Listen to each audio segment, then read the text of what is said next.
also clear policy directions which encourage and support private higher learning institutions like Addis Ababa Medical and Business College, other enterprises and individuals. Private sectors must perform vital function in scientific research, innovations, and technology transfer. The involvement of private sectors is assumed to dominate the future technology generation and innovation in Ethiopia. The government works continuously on developing better research environments for both private and public institutions. My institution, Ethiopian Bio and Emerging Technology Institute, is keen to technically support private sectors on technology development and innovation. Currently, our institute collaborates with several national and international private and public organizations on technology development, transfer, and innovation. The institute is willing to work with interested research and development organizations to accelerate innovation and technology transfer in the area of agricultural biotechnology. We have also environmental biotechnology. We have industrial biotechnology, and we have also health biotechnology. Health biotechnology, I'm saying health biotechnology, we have animal health biotechnology, and also human health technology, biotechnology. In addition to also these biological sectors, we have emerging sciences. Emerging sciences include like artificial intelligence, material science, and engineering. We have also nanotechnology, and we have also reverse engineering. Finally, I would like to say, together we can build technologically advanced and prosperous Ethiopia for ourselves and the generations to come. Thank you very much.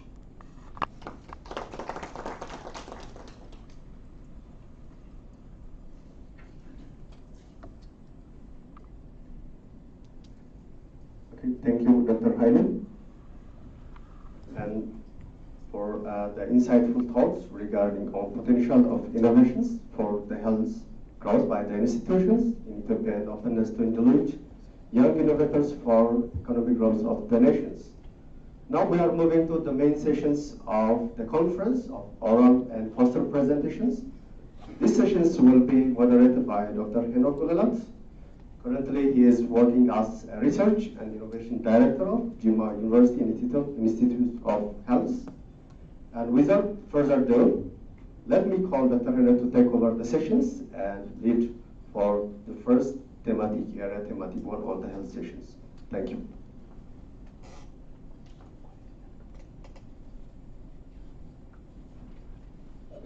Thank you very much, Dr. Benyam. Very good morning to all.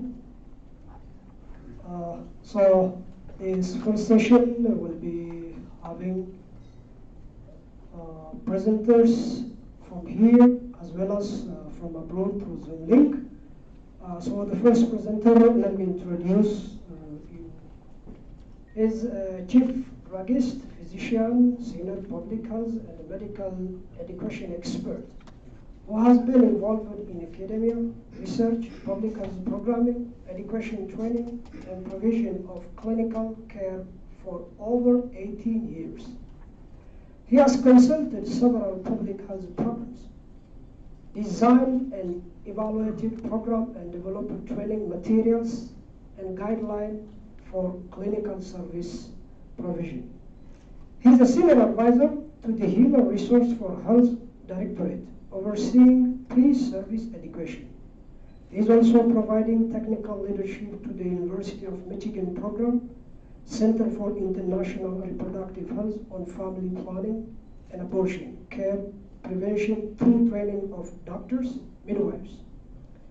He has also served as a director for medical education and training at the Columbia University ICAP program, supporting the Ministry of Health, regional health bureaus, and local universities to the capacity in leading effective HIV in service training and pre-service education. I am talking about Dr. Solomon Werku-Beza. Now I would like to call upon the stage to present his first presentation of the session on the topic of innovative medical education to create healthcare innovators. Dr. Salom.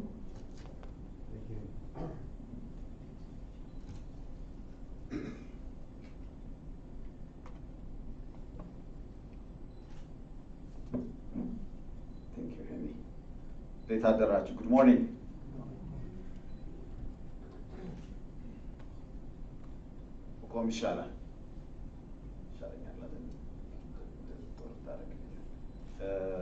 Thank you for that kind introduction. Before I begin, I just want to thank the college, Sawa Medical and Business College, for inviting me to give a talk on this very important topic. Innovation is close to, I think, not only me, to every one of us in this room. So this year's theme is innovation in health, so that will contribute to economic development. I think they're very much related for me. For the economy to develop, for the country to prosper, we need healthy people. We need people who have got quality of life. We need people to have a longer life expectancy, so that we have a good economic development, and then at the end, this country will prosper. So for health to advance, for quality of health to improve, for people to live long, the healthcare has to innovate, has to continuously improve. And for that to happen, we should be able to develop those capable health innovators. And I believe, and you all agree with me, that the health innovators are not going to come out from anywhere. It's you, the college, the universities, and this country that will be producing those individuals. So that's why I was trying to relate it. Healthcare innovation can happen by advancing the medical education or the health profession education. So the two are very much linked. So, I mean, innovation is a buzzword. You can hear it all here and there, but there is that lack of clarity. So I would start my talk by explaining what healthcare innovation means. Okay, what does it mean to us? Okay, innovation could mean anything, but what does it mean when it comes to healthcare?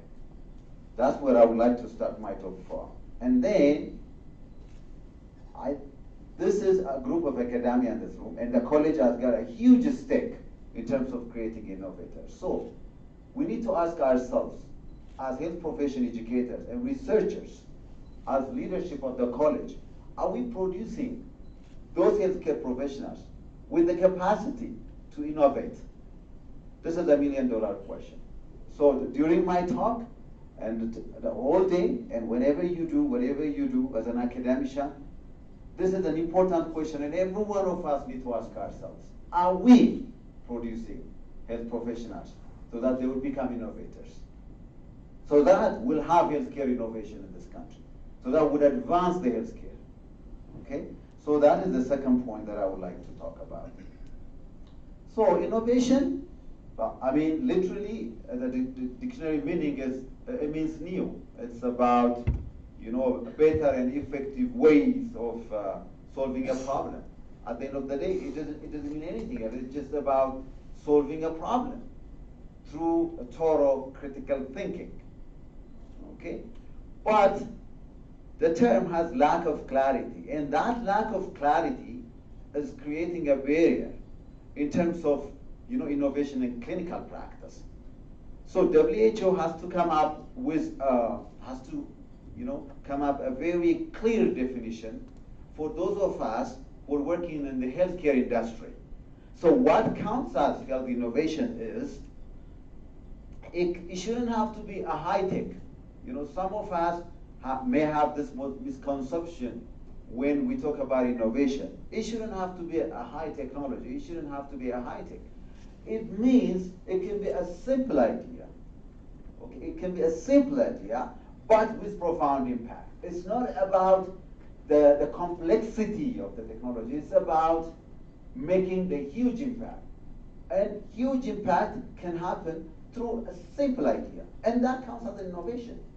So tech is one, service is another, policy, practice, this all counts as innovation.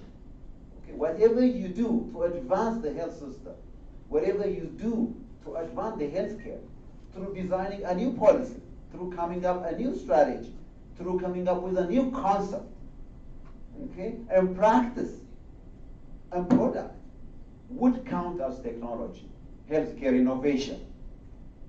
Okay, so it shouldn't have to be a high tech. This is one thing that I want to bring it to your attention. So, but innovation has got a name. What is this thing that we at the end of the day trying to achieve through innovating healthcare?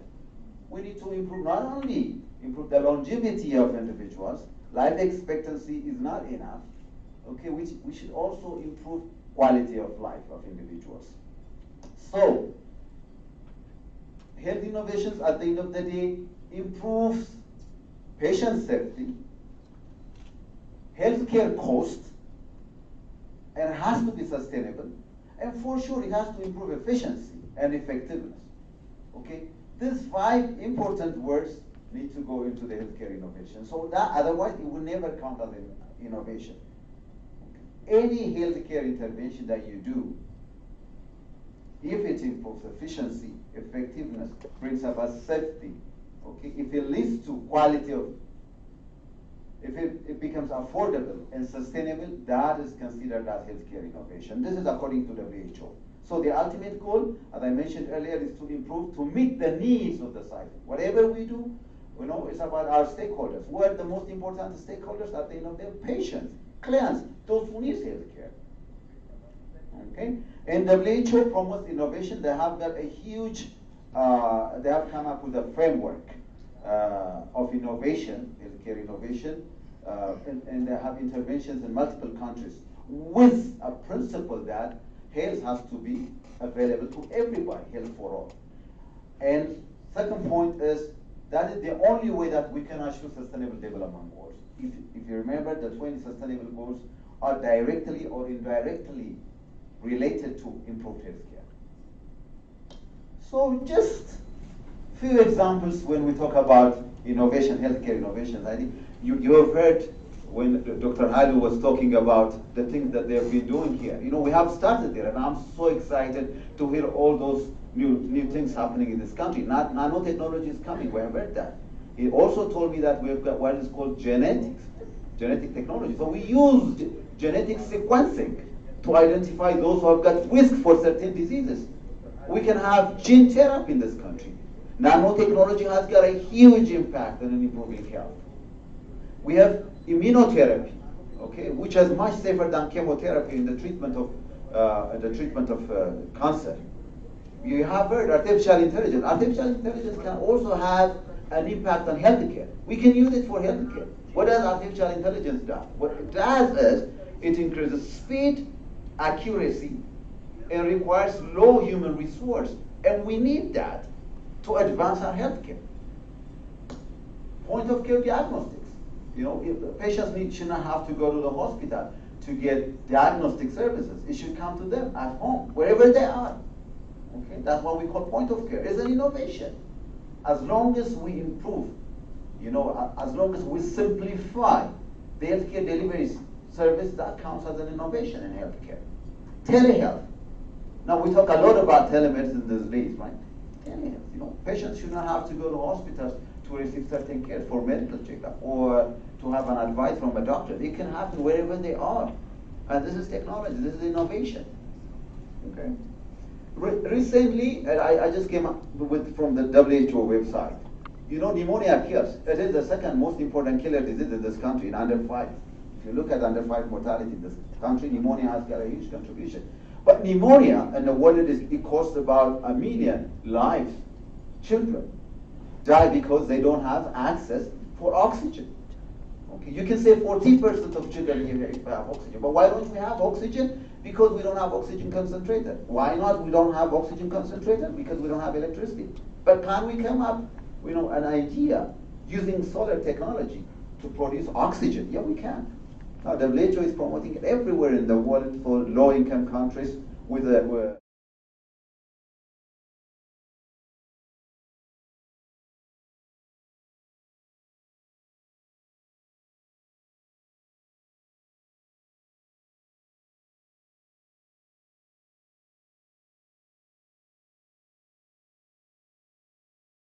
when COVID hit, you remember the demand for oxygen, okay? You remember, we had oxygen shortage in this country, I think everywhere in the world. But that's not that expensive. Where do you get oxygen from? From the air. All you require is a concentrator. But it was never been implemented unless somebody has to think about it. Some innovator has to think about it. So innovation is very close to us. It's about opening our eyes. It's about looking around. Okay, it's about identifying a problem and trying to address it. Okay? It's not some you don't have to bring it from somewhere. It's just a discovery. So, in the next, what I'm going to talk about next is, are we actually, creating our students to have this kind of thinking, to see a problem and trying to come up with a solution? Do they have those eyes that we need them to have? Do we train them? These people are not going to come from anywhere. They come out of school.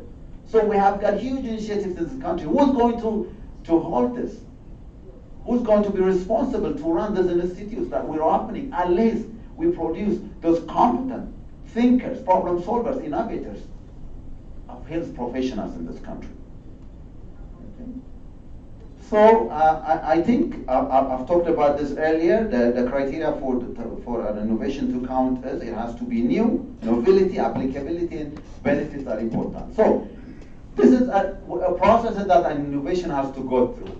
Okay, an individual has to identify a problem, right? Innovation all starts from problem. If there is no problem, there is no innovation. Okay, so somebody has to say a problem. It has to be identified, and then next thing is what can I do? What should I do? Idea generation. Okay? And then the idea production. Right? Evaluation. Okay, you need to critique the idea. Can this be possible? Okay, how can I make this happen? And then you develop whatever that you want to do. It could be an intervention. And then first use. Then commercialize it. And diffusion. It has to. This is a life cycle of any innovation. It's not only for healthcare innovation. So I just want us to look at where health professionals can have a role in this whole process of innovation, starting from problem identification to the level of youth. Health professionals have got a huge stake and have a huge role if we train them properly. Okay, so we've gone to the whole day. Up now and again, the theme of this conference is innovation.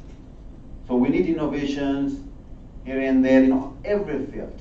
Now, the only way innovation can happen is again and again, I'll tell you, we need to train our healthcare professionals to have the skill of innovation. What does the skill of innovation mean? Again, it's not fancy. The skill of innovation is nothing but students need to ask questions. They have to think critically. Okay? How do they see problems? How do we teach them? How do we assess them? Okay?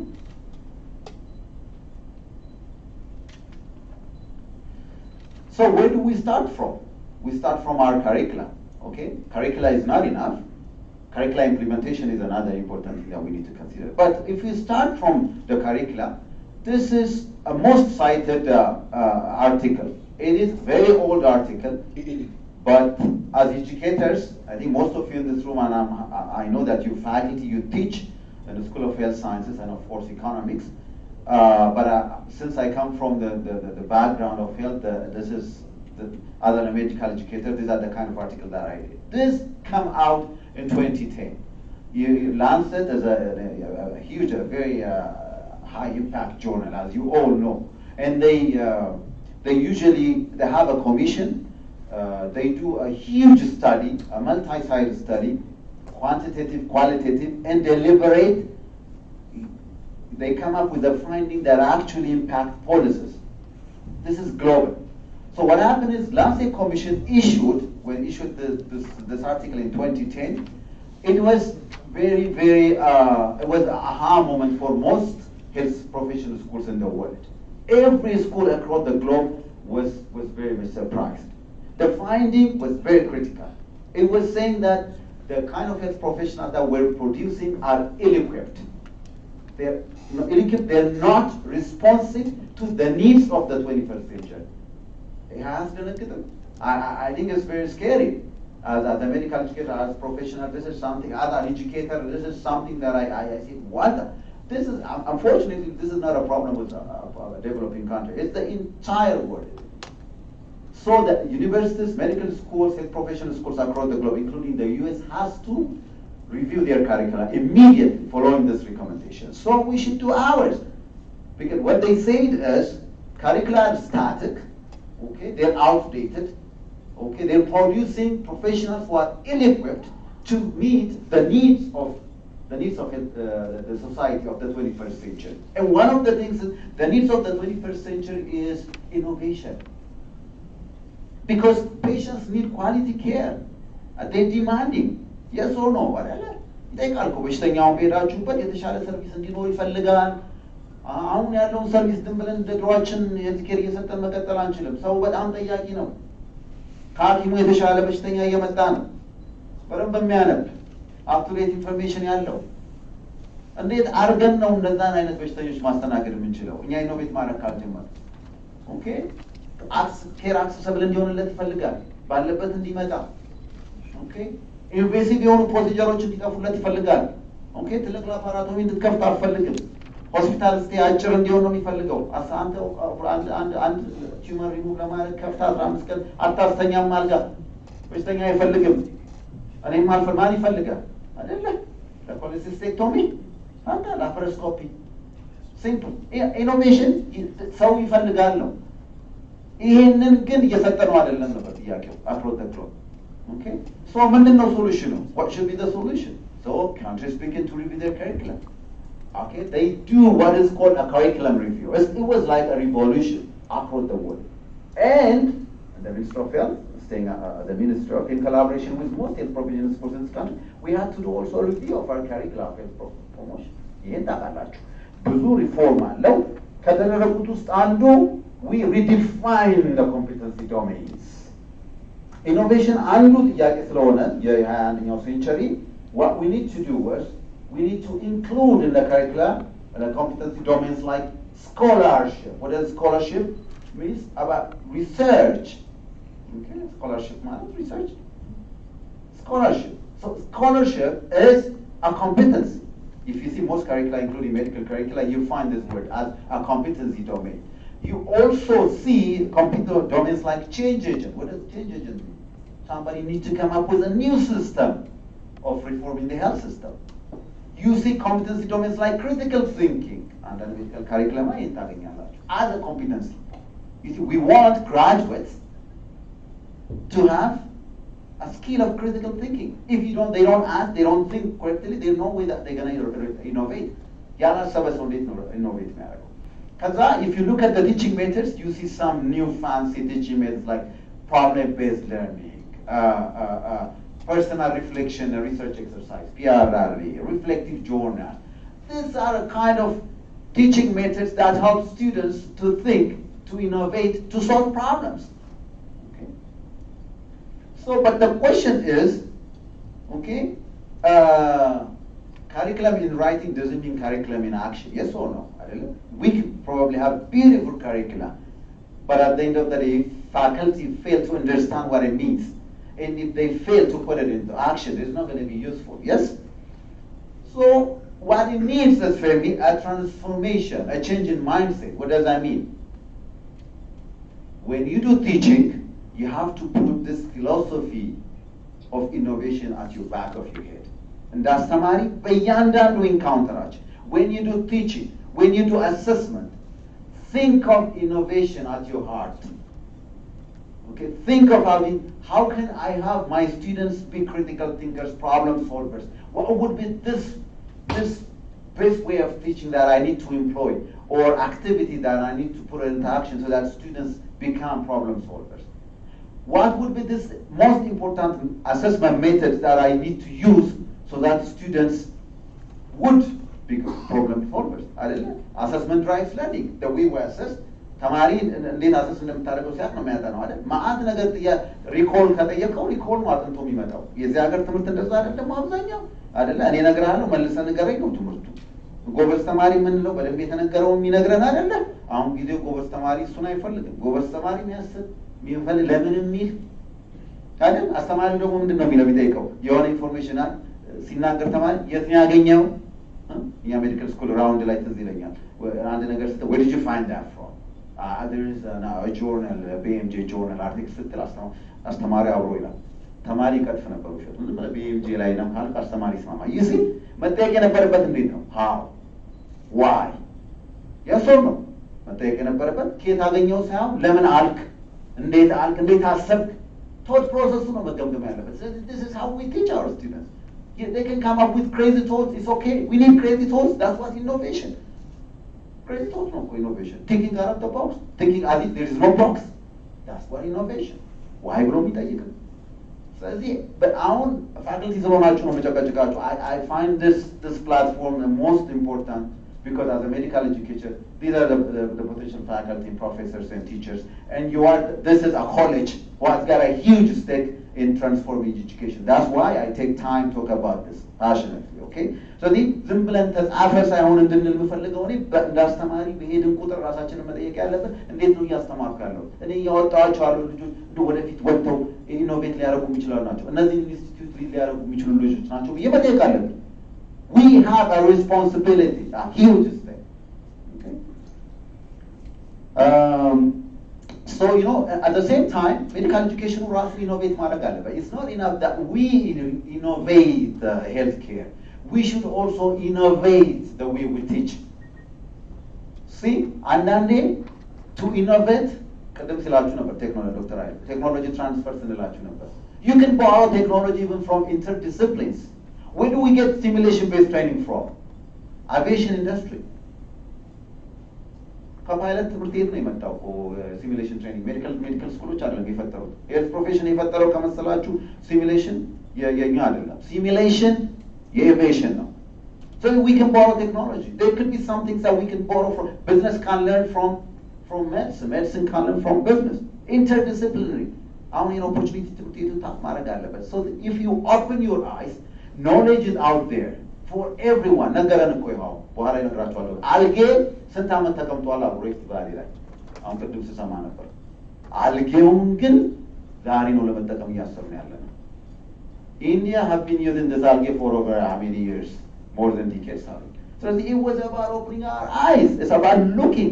So we need to create health professionals who can open their eyes, ask questions and critically analyze. So the bottom line is, I just want to leave us with this message. Let's teach and assess our students as if they would be future innovators, as if we're preparing them to be future innovators. In Karakin, we transform the healthcare. Okay, that is the only way that we're gonna transform the healthcare. Thank you so much.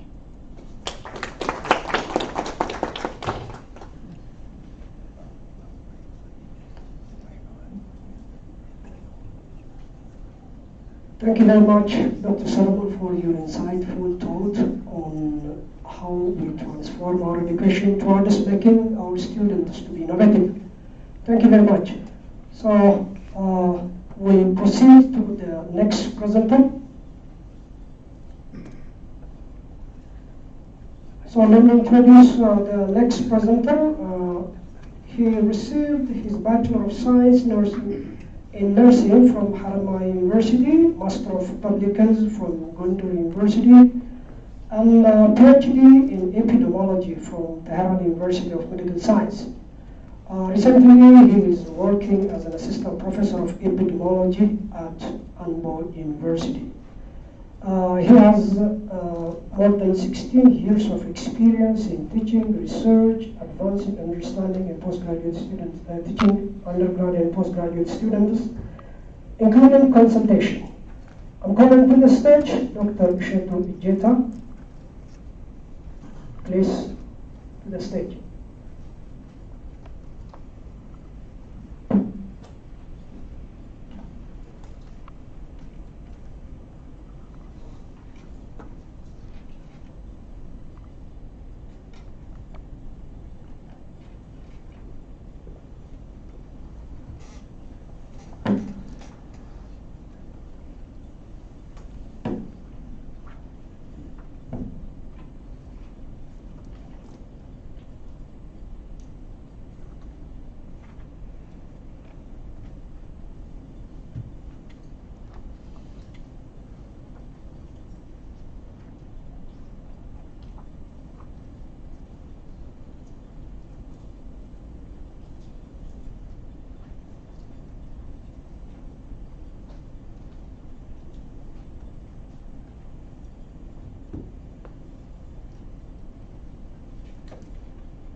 I'm Shetu. My title of research presentation is Associated Factors with the completion of continuum of care among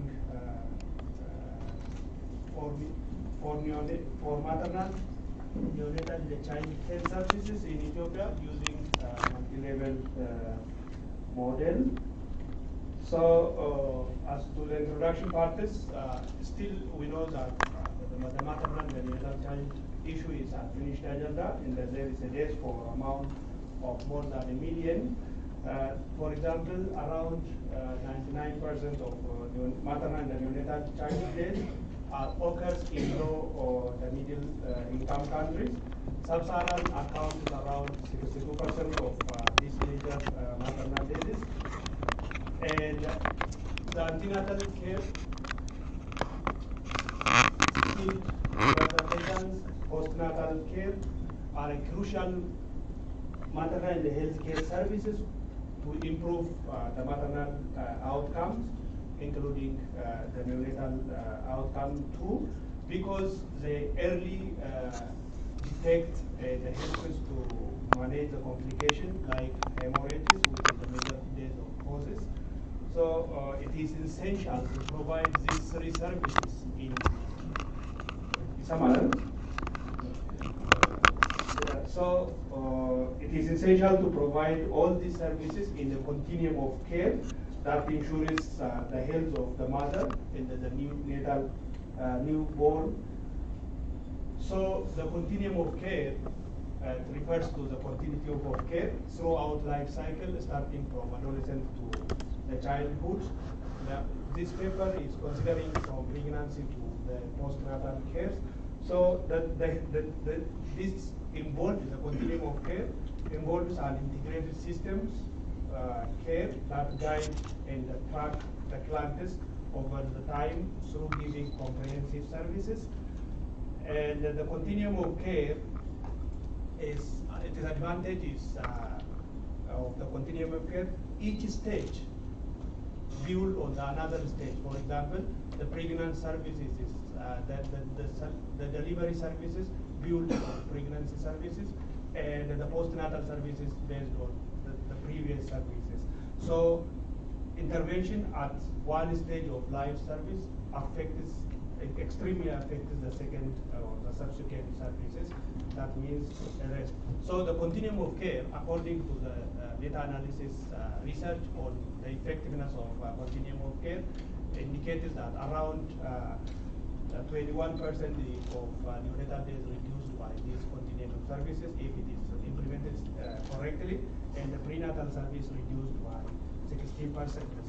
So the aim of the continuum of care for maternal is to bring women health services and the child all together, ensure a continuation of services throughout the life cycle.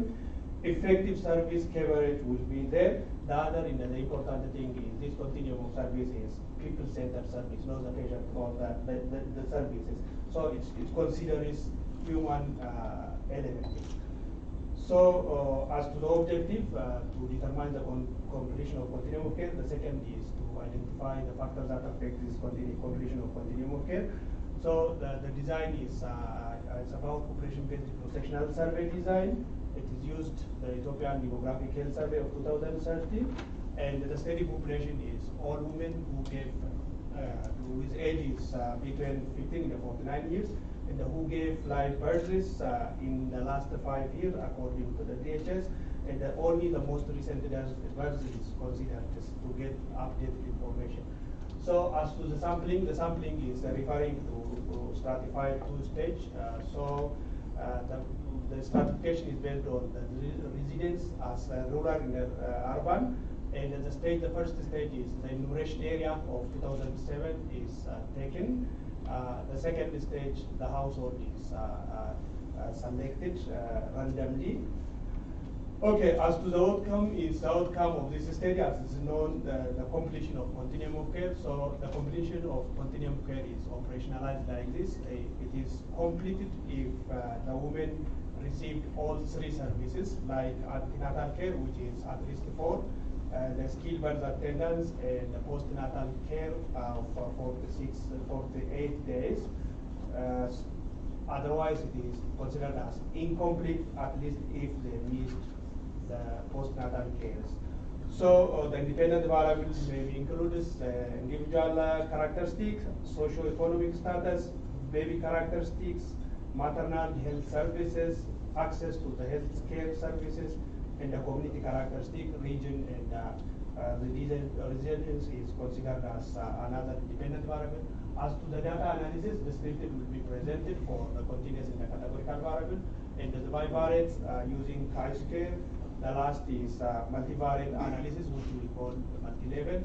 This considering 2 levels, the community level and the individual level, because the woman is nested in cluster or in the region. So because of the region difference or cluster difference, we expect that the variation in the receiving of the completion of continuum of care. Okay, this is the model that we're going to use. So I have to measure about random differences. So the multi-level logistic regression, we have fitted 3 models. The first model is 0 model without any independent variable. The second model is that includes only individual related variables. The third or model 2, it contains all the variables to see whether the variation or the difference is happening or not. Okay, so I have to measure the random effects. This is the variation across the clusters of the enumeration area using community level variances with standard period, and the inter-cluster correlation. This is to measure the heterogeneity or the variation across. So one of the 2 can measure the presence of the variation across the clusters. So fixed effect is used as odd ratio with 95 confidence intervals. The model fitness is used as measure or checked by Akaki information criteria. The starter was used for the purpose of analysis. I have to mention the rationale for using multi-level. The first one is the correlation within the given clusters. The other is the hierarchy nature of the data, because the individual woman is nested in the cluster. So cluster variation is expected, as I said. So ethically approved and the data sharing policy is there. So as to the major finding, as you see, this is the bivalent issues. Addis Ababa is the one with the largest completion of continuum of care. Female-headed households also received the highest completion of continuum of care as a descriptive. The other is place of delivery. If the home delivery, it indicates that there is low or incompletion of continuum of care with risk. The other is informing about pregnancy complication during pregnancy. If the woman informing or get information about some issue related to birth complication, so they with high completion of continuum of care. So. Thank you very much, Dr. Shakir Jita from Ambo University, for your wonderful presentation. So the next two sessions will be online from India. Please be with us for the next 2 or 3 minutes until we arrange the Zoom link. There are two presentations already live. Both are PhD candidates from University of Shelby. Give us 1 or 2 minutes.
Apologies for the inconvenience. I think we are on the track.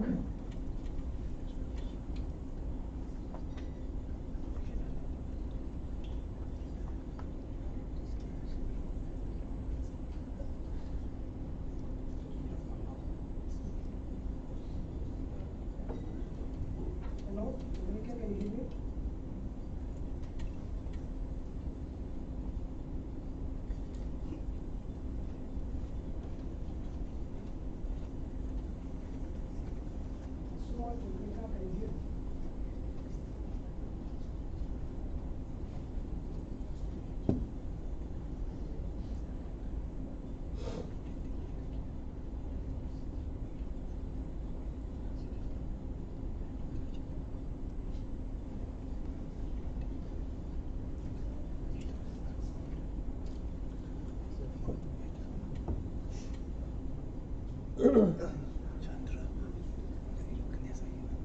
Chandrika, can you hear?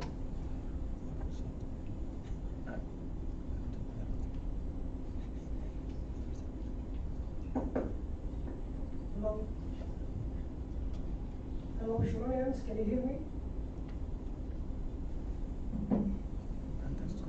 Yes, we can hear you. Okay, great to have you. All good. To all of you. Okay, thank you very much.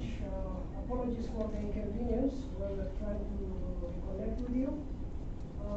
So your title is on economic burden of alcohol and drug dependence in Jammu and Kashmir. All good. So we're going to give you 10 minutes of presentation. The stage is yours now. Okay. Please. Thank you so much. Good afternoon, all of you. Myself Chandrika Thakur, and I am a research scholar from Surya University. I am doing my PhD in economics.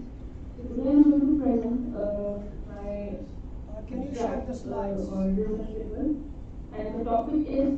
Chandrika, can you share your slide? Your slide is not shared yet. Yes. Can you share it, please?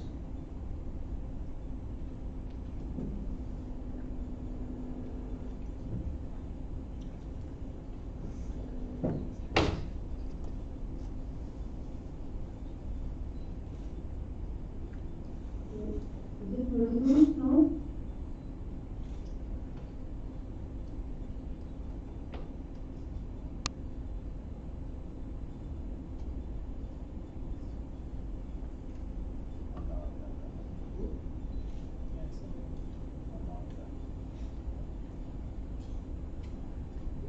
Can you see my slide now?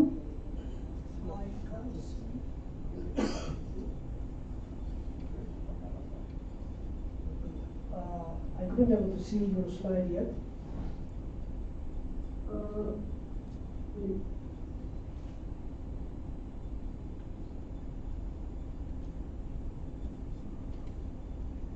I don't know, there is something wrong. Share your screen. Your screen is not shared yet. Yes, I am trying to share it, but if there is something wrong with the connection or something.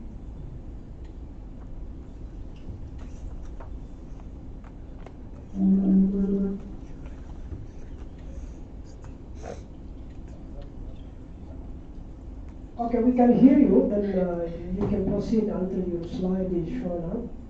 Please continue to save your time. Okay. My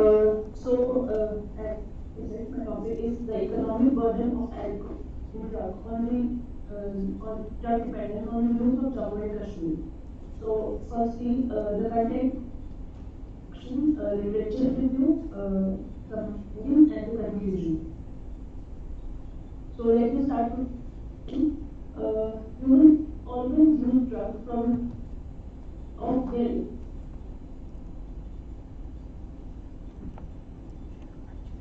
over the world population. 29% of the adult population are current users of smoke and cigarettes. 5% of the adult population are currently using drugs. The use of drugs is determined largely by market forces, with increase in affordability and availability increasing use. People with socio-economic deprivation, however measured, are at increased risk of harmful drug use, as are those with a disadvantaged family environment and those who live in a community with higher levels of substance use.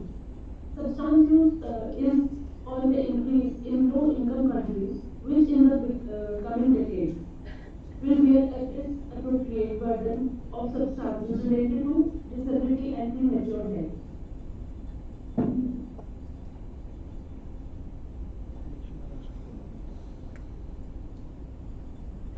Nowadays, one of the most challenging issues in Jammu and Kashmir is the problem of drug addiction among both males and females.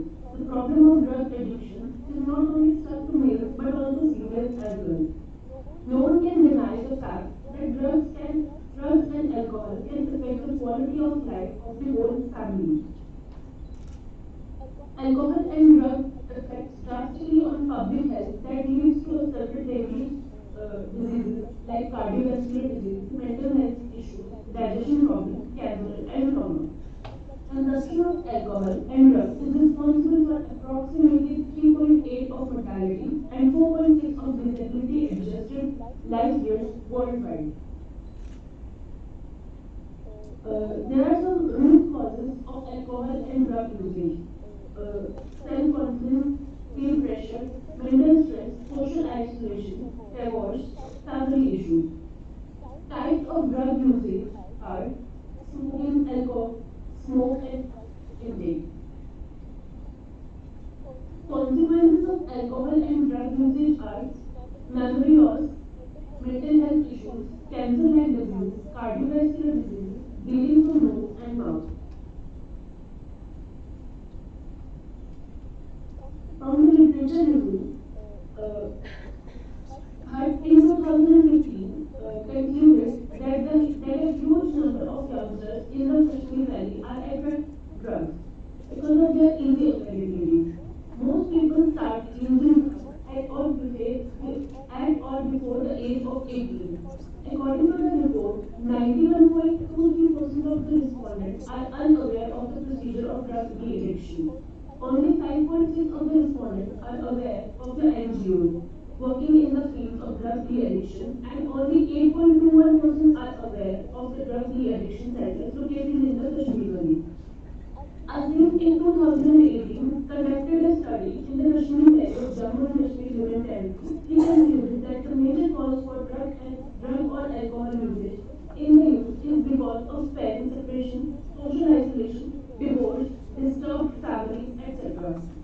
also concluded that most of the drug and alcohol users are male and they are unmarried.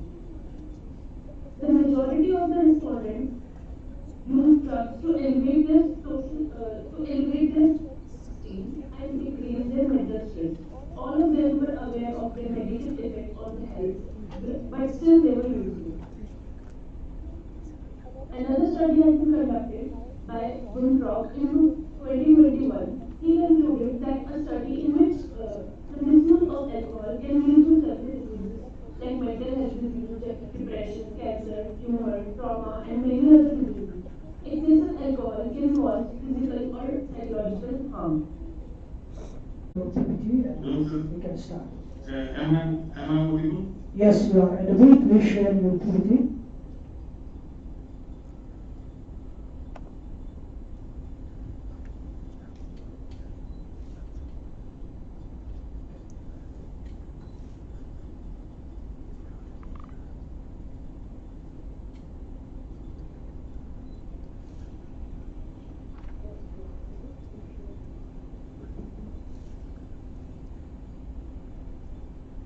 Can you hear me? Can you share your PPT?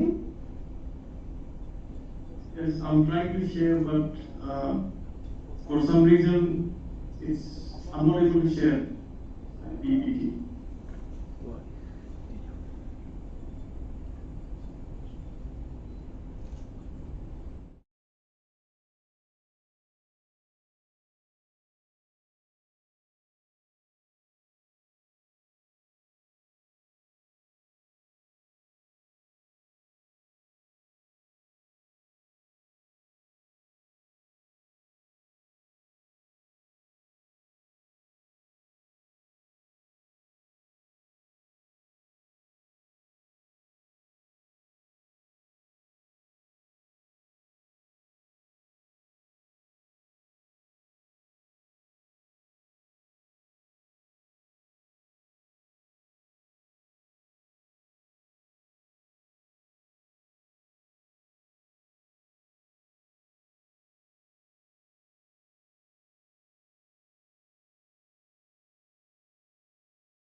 Cancer is a very prevalent disease in India.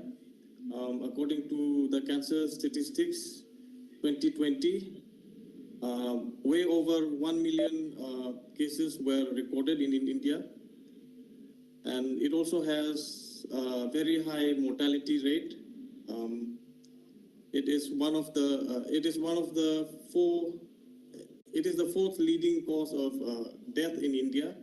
It accounts for approximately 9% of total deaths.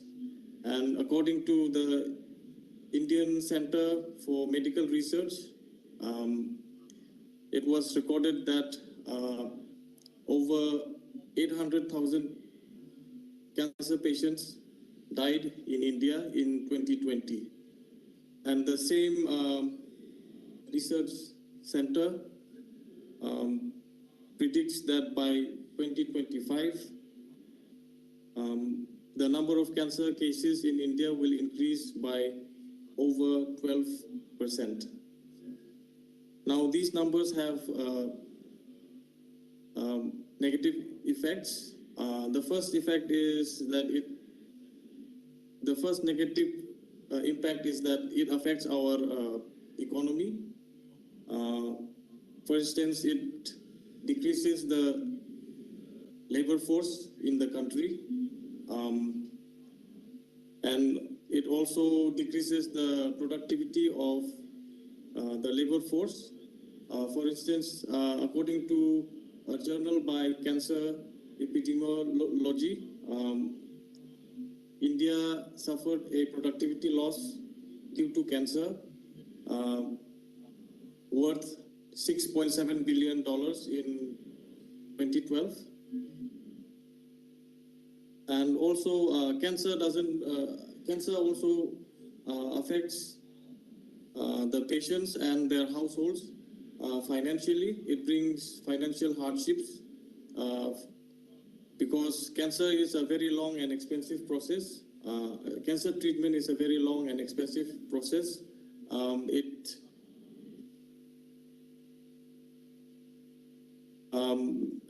The cost of cancer treatment sometimes discourages patients from seeking proper care and treatment, and a lot of cancer patients resort to borrowing money from different sources in order to finance their cancer treatment. As a result, some of them cannot repay the loan and they become insolvent. And for those who are able to pay or fund their cancer treatment, become poor because they have to spend a lot of money during the course of their treatment. And the next part of my presentation is literature review. From my extensive literature review, I have found out three very important aspects of cancer treatment. The first one is the cost of cancer treatment. According to a research done by Goldstein et al., 2016, cancer treatment is very expensive, and it's on the rise because a large sum of investments go into research and development, licensing, patenting, and manufacturing of anti-cancer drugs. And on top of that, if you add company profits, the price of cancer treatments skyrocket. And also the same paper stated that anti-cancer drugs are sold not on the basis of the cost of making the drugs, but on the basis of how much people are willing to pay, because cancer makes people desperate, and during desperate times, people are willing to pay a lot of money. And the second aspect I found out is that in India, the government of India has placed quite a few health financing mechanisms, but these mechanisms are poor in effectiveness. They do not function very well, and also there is a criteria for accessing these financial assistance. For instance, there is a scheme called Health Minister's Cancer Patient Fund.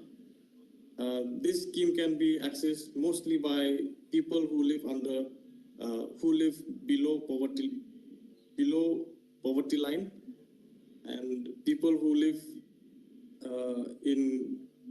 belong to middle class families usually cannot access such schemes. And the third aspect is that there is a huge disparity in drug pricing in India.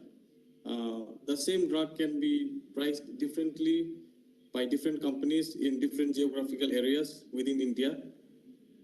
And as a result, the same drug can be bought at different prices in different places. For instance,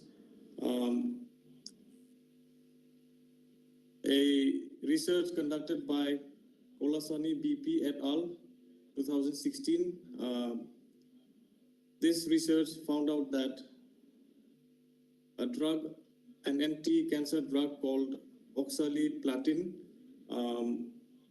has a price disparity of 714.24%. And another research done by Adwal S. et al. 2019 found that pricing disparity. You have 2 minutes. Try to wind up on that. Okay. So there is a huge pricing disparity in anti-cancer drugs. So that's one of that's the third aspect. So I'm going to conclude my presentation by saying, by stating my findings. According to my research, more financial assistance is necessary to counter the rising cost of cancer treatment.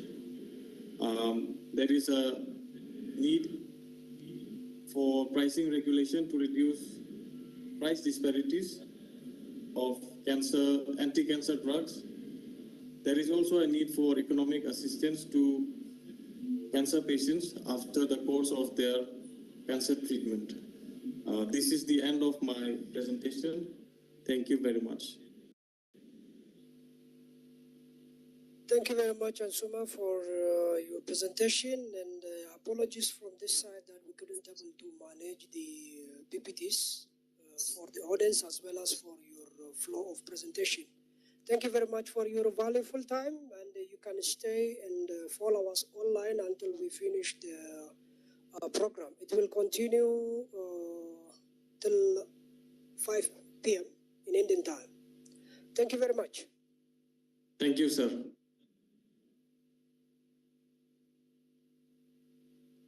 So, ladies and gentlemen, apologies for the using more time, because tea break is it was ready half an hour ago.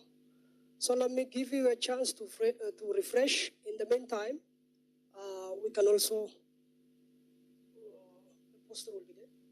Yeah. So poster presentation also will be there outside in the tea break. That will be facilitated by Dr. Ishete. Have a good time.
participated for interview purpose and data collection method with paper-based questionnaire for qualitative and semi-structured interview for qualitative, and analysis method where that is exploratory factor analysis and semi-structural equation modeling was used for quantitative, and in qualitative section, thematic matrix and template analysis were used as method of data analysis for qualitative part.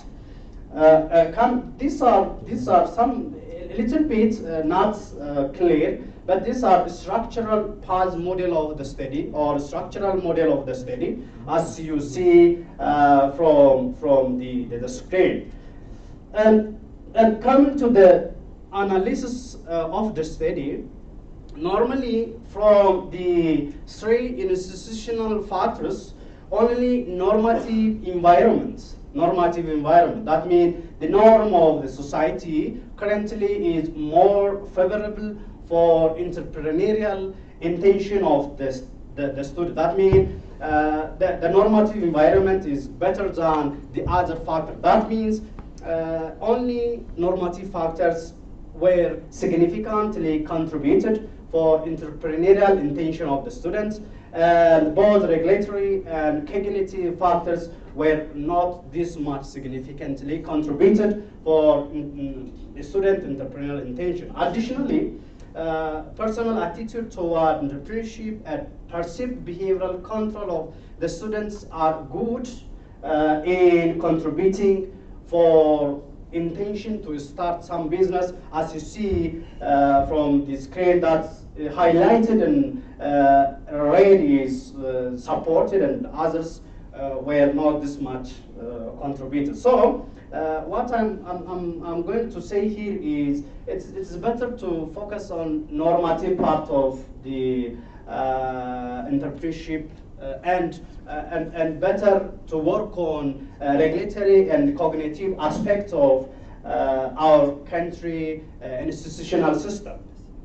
And again, the mediating analysis also, or indirect relationship also shows that, as you see the highlighted part, is that normative institution through personal, perceived behavioral control and personal attitude toward entrepreneurship has significantly or have a positive effect on entrepreneurial intention of the students. So, comes to the qualitative finding. These are the qualitative finding results. That means regulatory pillars include political instability, taxation problems, monitoring and evaluation problems, lack of finance support, corruption. These all factors leads students don't have a trace on the regulatory institutional environment of our country. Again, the cognitive pillar, coming to the cognitive aspects, the knowledge and skill of the existing entrepreneurs, especially lack of technical and managerial skill of existing entrepreneurs, and lack of opportunity perception of our entrepreneurs contribute to our students don't trust the cognitive aspects of our institutional environment. And coming to the normative pillars, as the student response, existing holidays, society's pressure for success, social respect and admiration for entrepreneurs, and the existence of ECO or traditional finance systems has contributed a lot. A student to have trust on institutional environment, normative environment of our country system. So the concluding remark is our institutional environment, especially to focus on the quality, the normative aspects of the institution. So the discussion. So the discussion part is that there are many countries, especially the developing, emergent, and underdeveloping countries that had similar regulatory problems in enhancing entrepreneurial activities. There are different supports for my studies. Coming to the cognitive institution, again, it is insignificant, and it was supported by many authors when you review literatures. As you see from the here in the screen, there are different scholars that support my finding, and there is institutional cognitive institutions in different countries that may lead, that may not have a good support for entrepreneurial activity. A normative institutional environment has significant effect in our country, and there are different studies that have similar finding as a support for my study. So indirect effects, as I'm told you here, only normative institution has indirect effect on indirect effects through personal attitude and perceived behavioral control. So this is because of different factors.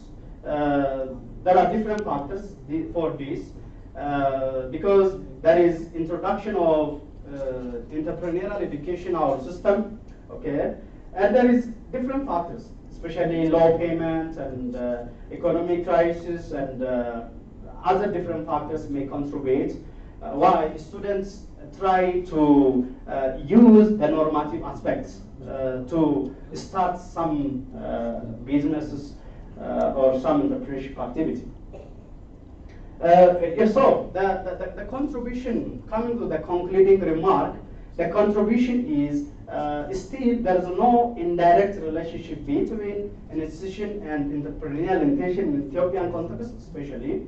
This is one contribution for our academy, and I tried to test the appropriateness of the scales or measures in our country, as well as theories like institutional theories and theory of planned behavior. This is another contribution, and also I also tried to translate the questionnaire items in local language. That's the contribution of this study, and from practical contribution, I hope this study may help maybe policymakers to use this study and to give concern on to combat corruption and especially ease debt financing and to provide managerial and technical skill training for existing entrepreneurs and to follow up the different supports that they have for entrepreneurs actually. The limitation is actually this study were also focused on only for universities, and better to have more universities.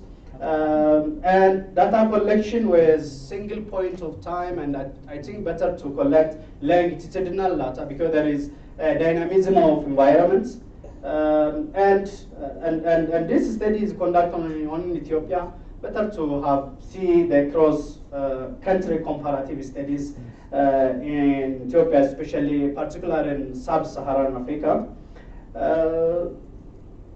So there are different directions for research. I just, for time purpose, just better to leave this one. And thank you very much. This is what all I have. Thank you, Dr. Tarkan, for your presentation, for your SIT presentation, and I hope many would have questions during our question and answer session. And I think let's proceed to the next presenter. The next presenter is Dr. Agido Abebe from Arba Minch University, and he's presenting on the title "Determination of the Use of Formal Credit Service by Rural Household." The case of Oro Microfinance Institution of Gamagoufa Zone, Southern Ethiopia. And Dr. Agido is a research scholar who has published more than 16 articles in reputable journals. He's assistant professor by now, he's a practitioner. And I call upon Dr. Agido to the front.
Okay, thank you.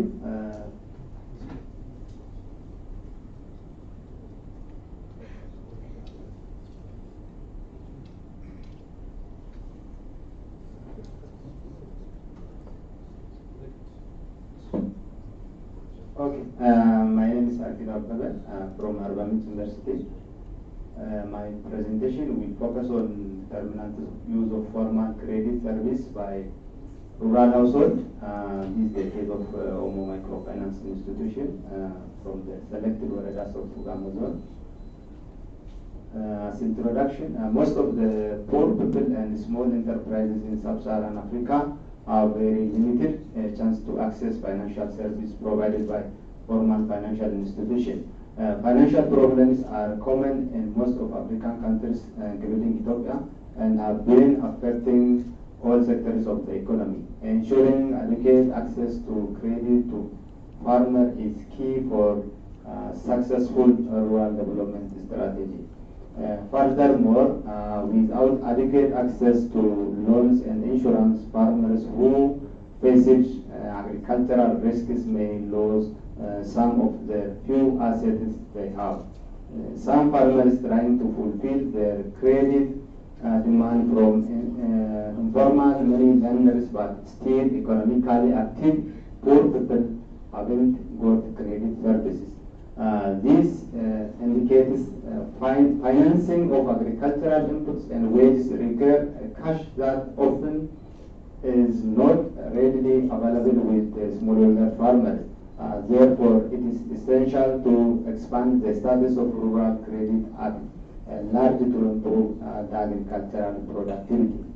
And the study area shows to narrow the gap between owned and required capital. Rural households have been using credit from financial institution. However, determinants of use of formal credit by rural households were not identified. Therefore, this study aimed to identify the determinants of use of formal credit service and constraints faced by rural households in the study area. Specific objectives here, there are three specific objectives. The first one, to assess the purpose of utilization of formal credit by rural households. The second one, to identify the determinants of use of formal credit by rural households. And the third one, to assess the constraints faced by rural households or farmers to use the formal credit. Research methodology. In this study, a multi-stage sampling technique was employed. In first stage, Arbamit Zoria Wareda and Teresa Zoria Wareda were selected randomly. In second stage, 2 cavalers from Arbamit Zoria and 2 from Teresa Zoria Wareda were selected, purposely based on the number of beneficiaries. And third stage, the total households live in these 4 sampled cavalers were stratified into 2 strata, user and non-user household. According to this author, has recommended that the total sample size determined through published table, which was adopted from a Yemen formula. Based on this criteria for this study, the total sample size for the population size of 1,687, which equal to 185, and this study both primary and secondary data were used. Primary data were collected from primary data sources, respondent household, informant, and focus group discussion. Secondary data were referred from published and unpublished materials.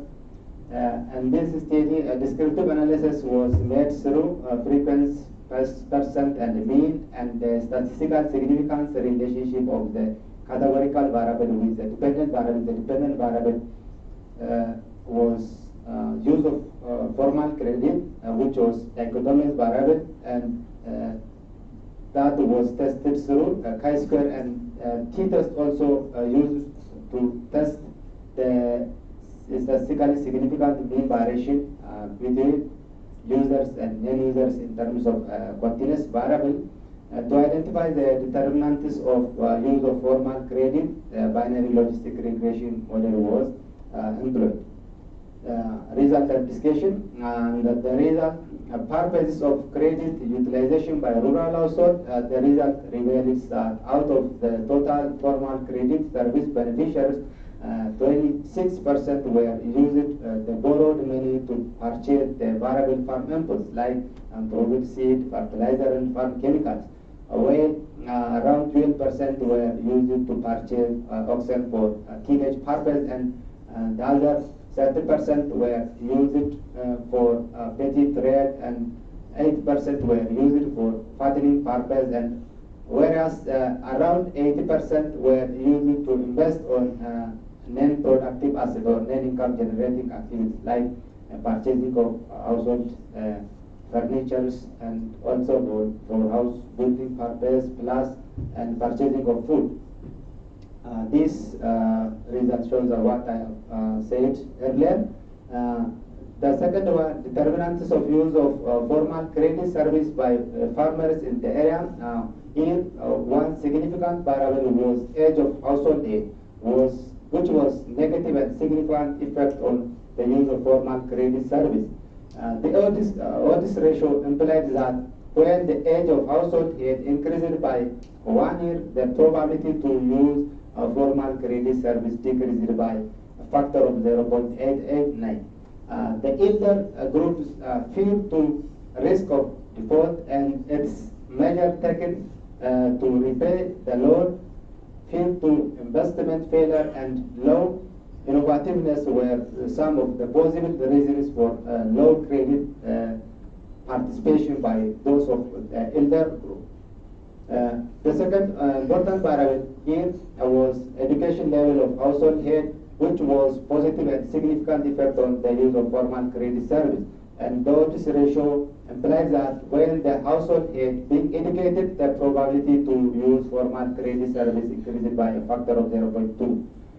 This might be because of being literate may put households in a relatively better position to gather, understand, and realize information on credit availability and the working procedures of the microfinance institution. Furthermore, educated farmers have a tendency toward the use of modern technologies, diversifying their household income from different income generating sources, and in the condition when they face financial limitation or shortage, the need for credit from external financial sources like microfinance institutions became increased. The other variable, household land size, which was also statistically significant effect on the use of formal credit. This might be because of the household with larger land size require more financial to purchase farm inputs for the production purpose. The other variable, participation in off and non-farm income generating activity, which was also significant and positive. The OTC ratio implies that when the household participated in different off and non-farm income generating activities, the probability to use formal credit service increased by a factor of 9.6. Membership in the cooperative was also significant and positive. The oldest ratio here also implies that when household members participated in the rural cooperative, the probability to use formal credit service increases by a factor of 0.836. Because of most of the cooperative members under the agricultural cooperative and small and medium enterprises, those who farmers engaged on those members in those groups mostly depends upon external financial sources like Omo Microfinance in the potential credit provider, Omo Microfinance Institute, to generate the business. This is the binary logistic regression model result. The constraint is faced by a rural household to use of formal credit service from the microfinance institution. The aim of the microfinance institution have providing small-sized financial services to the poor who were in need of the financial service. However, due to lack of awareness about the credit facilities and poor entrepreneurial skill, most of poor households did not benefited from such service. The major constraints identified in the study area were intra and peer-to-intra group conflict, lack of individual collateral, high interest rate, and low repayment period. So out of the total respondents, around 53% were responding that peer-to-intra group conflict was a problem to use a formal credit service in the group lending system. And also around 37% were responding that lack of individual collateral. So those of individuals need to borrow money from the microfinance. They request as a criteria the supportive letter from the local leader or from the Kabale administrative and also land titling certificate. But in case, in such case, the administrative bodies, the Kabale administrative bodies refuses to give those poor groups about the supportive letter. That's also faced those of poor people to accessing credit service from the microfinance institutions.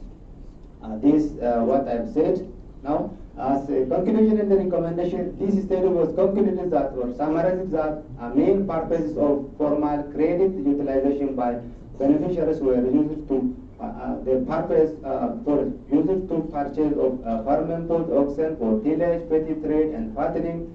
But still, around 80% were used to invest on non-productive assets, education, land size, participation of and non-farm membership in cooperative were found significant, and the major constraint is fear of intra-group conflict, lack of individual collateral, high interest rate, and a low repayment period. This study, based on this finding, recommended that some of farmers invested the borrowed money in non-productive assets. Therefore, it is better to provide training on awareness creation, entrepreneurial skill, and business plan to be invest the borrowed money directly in productive asset or income generating activities. Because of credit plays a crucial role through building of productive assets and asset protection in the poverty reduction. The microfinance institute should extend the repayment period with special attention to farm households because of most of the agricultural activities have their own gestation period to generate income and to repay back of the borrowed money. Thank you. So thank you. I thank the presenter, and he has raised many issues related with rural credit and the use of rural credit and related challenges. He has raised the importance of education and importance of credits to farmers, and also has raised the challenges of understanding of the credits itself and how to use it and other resources, related resources such as land. And I hope we'll be having many questions related to this topic as well. And thank you for the presenter. I hope the question and answer session will be handled by the moderators, the organizers maybe. Are you going to handle in the afternoon or proceed? So, thank you very much. So, anyone who has questions and comments on papers presented by both presenters?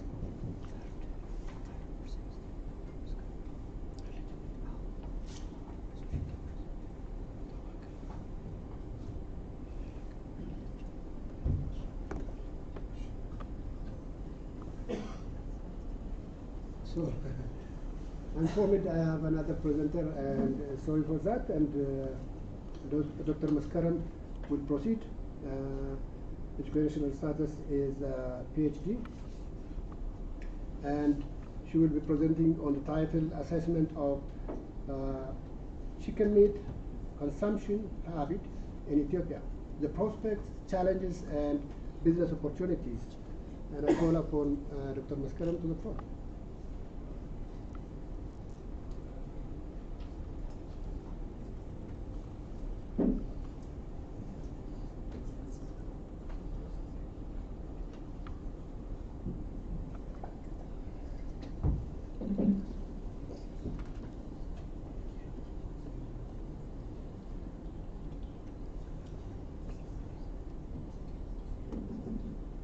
Thank you. First of all, I would like to thank Addis Ababa Medical and Business College for inviting to present our work in the third international annual research conference. So my presentation title is Assessment of Chicken Meat Consumption Habits in Ethiopia, Prospect, Challenge, and Business Opportunity. In the current study, different researchers with different background, for example, nutritionists, animal health, animal production, and animal breeding participated. As we know, poultry is an important farm species in almost all countries of the world. Plays an important role in terms of generating employment opportunity, income, improving family nutrition, empowering women by improving their immediate income source.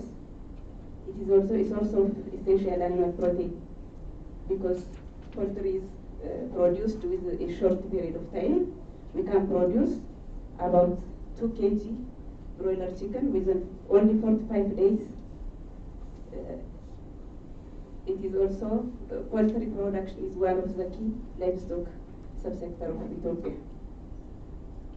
However, poultry production in Ethiopia is limited, and the contribution of chicken to farm households and rural economies is very low. The Ethiopian chicken population is more than 51 million, but the growth rate of poultry production is much lower than that the fast-growing population because it is dominated by traditional poultry production system. About 97% of chicken population are indigenous breed, and the production is traditional. The rest of 3 is modern broiler, modern chicken, and exotic and dual-purpose chicken. And the average per capita poultry consumption in Ethiopia is about only 0.5 kg. It is even lower than the sub-Saharan countries, African countries. Affordable animal source of food alleviates malnutrition by improving the diet of low-income families, children, pregnant women, and vulnerables. The broiler meat production market and demand are affected by different factors, including household income, price, and consumption habits. We wanted to focus in the consumption habits. The change in chicken meat consumption habit in the country may significantly impact in the future growth of the poultry industry. So our objectives were to evaluate sensory characteristics of the 4 ready-to-eat broiler chicken products with different cooking methods, and to estimate the cost and the time used for ready-to-eat chicken products, and to assess chicken meat market and consumption constraints. The material and methods used the study was carried out in the cafeteria of Debrecen Agricultural Research Center. Experiment was conducted with a sensory quality evaluation with 20 panels. Sensory panels treated sample scored 3 and below 3 were treated as less preferable. A total of 12 broiler chickens, 3 per each experiment were used. The preparation recipes were prepared based on the community knowledge. And the chicken meat was prepared according to the recipe of each product: dorowat, roasted chicken, arrosto, and chicken sandwich. Evaluation of consumer preference. The chicken meat products for dorowat, roasted chicken, arrosto, and sandwich coded as A, B, C, and D respectively. Chicken meat products were evaluated and compared for sensory characteristics: appearance, taste, aroma, tenderness, color, and overall acceptability. Each food product was subjected to sensory evaluation by 20 untrained sensory panels. A 5-point hedonic scales: dislike, to like very much were used. The time used for cooking, raw material used for each product, the cost for each food, preference, and overall demand were monitored and recorded, and the data were analyzed using descriptive statistics method. This picture shows the evaluation of consumer preferences, and these are the foods, our samples: dorowat, roasted chicken, arrosto with sauce, and chicken sandwich. Our results show that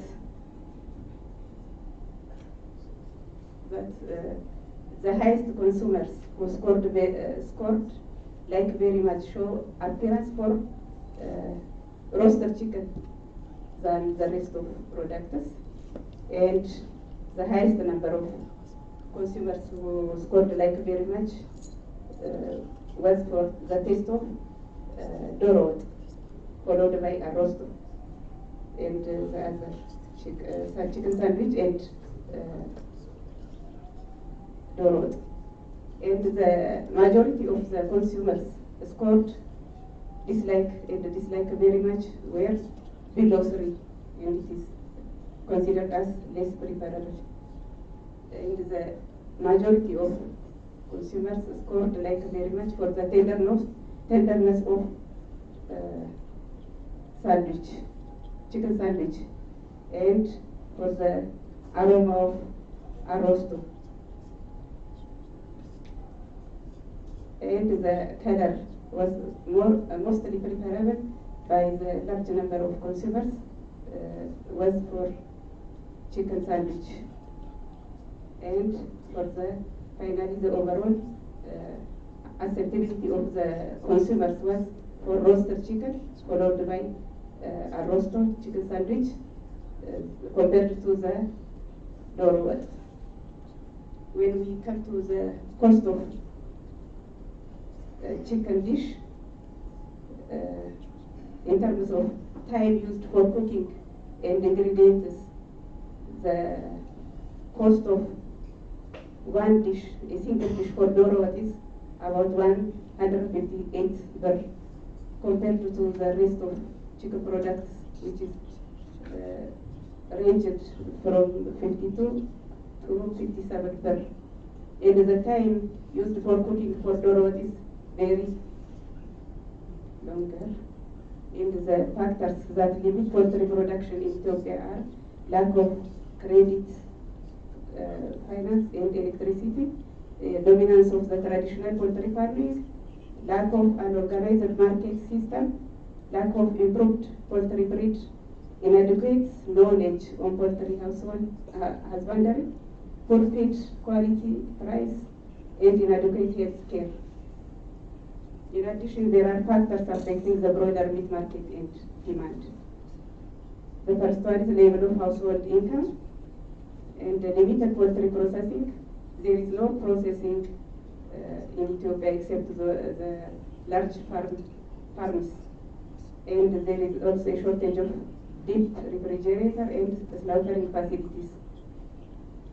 And market demand and price fluctuation. There is a fluctuation on market demand and price.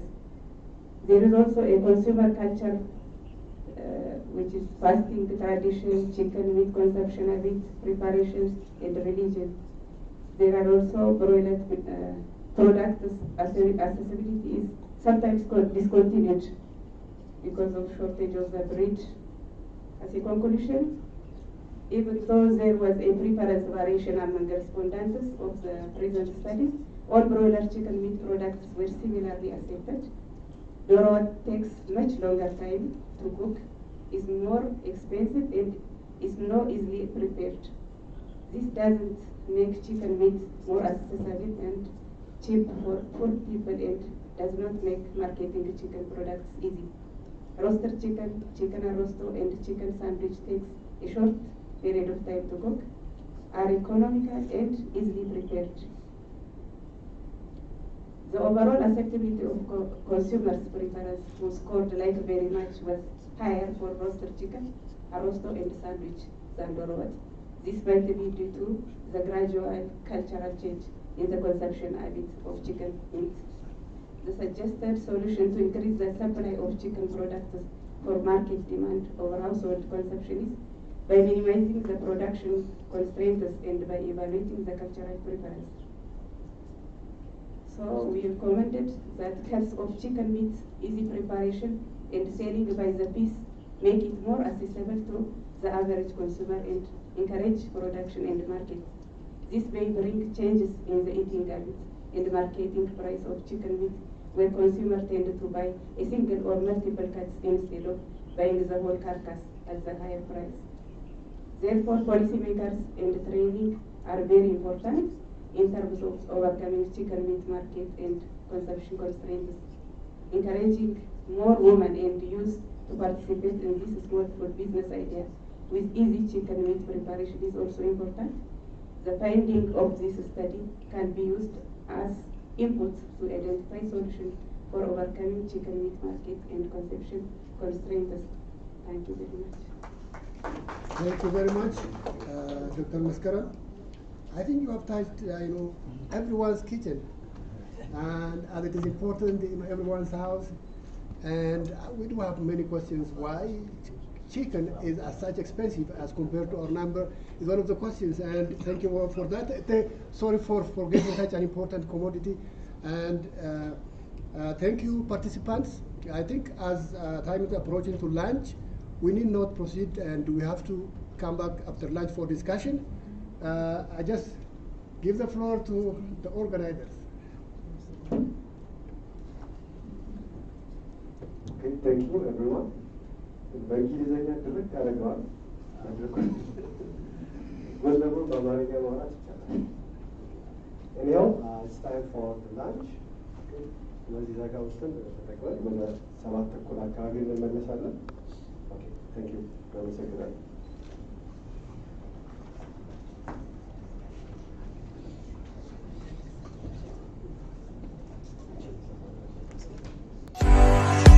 አዲስ ዓመት መጣ። ትምህርት ሊጀምር ነው። አዲስ አበባ ሜዲካል ኮሌጅ እርሶን እየጠበቀ ነው። ለመጀመሪያ ዲግሪ በጤና ፋክልቲ፣ ለመጀመሪያ ዲግሪ በቢዝነስ ፋክልቲ፣ በቴክኒክና ሙያ ጤና ፋክልቲ፣ በቴክኒክና ሙያ በቢዝነስ ፋክልቲ። አዲስ ዓመት መጣ፣ ትምህርት ሊጀምር ነው። አዲስ አበባ ሜዲካል ኮሌጅ እርሶን እየጠበቀ ነው። ለመጀመሪያ ዲግሪ በጤና ፋክልቲ፣ ለመጀመሪያ ዲግሪ በቢዝነስ ፋክልቲ፣ በቴክኒክና ሙያ ጤና ፋክልቲ፣ በቴክኒክና ሙያ በቢዝነስ ፋክልቲ በተለያየ የትምህርት ዘርፎች በሁሉም ካምፓሶች በመታራ፣ ዝዋይ፣ ባቱ፣ ድሬዳዋ፣ በአዲስ አበባ ምዝገባ ጀምሯል። ሌላም የምስራች አዲስ አበባ ሜዲካልና ቢዝነስ ኮሌጅ ዘንድሮ ለመጀመሪያ ጊዜ በማስተርስ ዲግሪ ተማሪዎችን ያስመርቃል። እርሶስ ለሁለተኛ ዲግሪ መማር ከፈለጉ በሜዲካል ፋክልቲ፣ በህብረተሰብ ጤና አጠባበቅ ሳይንስ፣ በህብረተሰብ ጤና አጠባበቅ ስነ ምግብ፣ በአደልት ነርሲንግ፣ በቢዝነስ ፋክልቲ፣ በንግድ አስተዳደር፣ አካውንቲንግና ፋይናንስ መማር ለምትፈልጉ ለማስተርስ ዲግሪ ምዝገባ ጀምሯል። እንደገና አዲስ አበባ ሜዲካልና ቢዝነስ ኮሌጅ ለርቀት ትምህርትም ምዝገባ ጀምሯል። በዲግሪ ፕሮግራም በአካውንቲንግና ፋይናንስ፣ በማርኬቲንግ ማኔጅመንት፣ በሂውማን ሪሶርስ ማኔጅመንት፣ በጀነራል ማኔጅመንት፣ በኢኮኖሚክስ በርቀት ትምህርት መማር ለምትፈልጉ ምዝገባ ጀምሯል። ለተጨማሪ መረጃ በ6180 ይደውሉ። አዲስ አበባ ሜዲካልና ቢዝነስ ኮሌጅ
አዲስ ዓመት መጣ።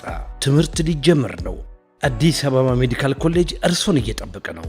ለመጀመሪያ ዲግሪ በጤና ፋክልቲ፣ ለመጀመሪያ ዲግሪ በቢዝነስ ፋክልቲ፣ በቴክኒክና ሙያ ጤና ፋክልቲ፣ በቴክኒክና ሙያ በቢዝነስ ፋክልቲ፣ በተለያየ የትምህርት ዘርፎች በሁሉም ካምፓሶች በመታራ፣ ዝዋይ፣ ባቱ፣ ድሬዳዋ፣ በአዲስ አበባ ምዝገባ ጀምሯል። ሌላም የምስራች አዲስ አበባ ሜዲካልና ቢዝነስ ኮሌጅ ዘንድሮ ለመጀመሪያ ጊዜ በማስተርስ ዲግሪ ተማሪዎችን ያስመርቃል።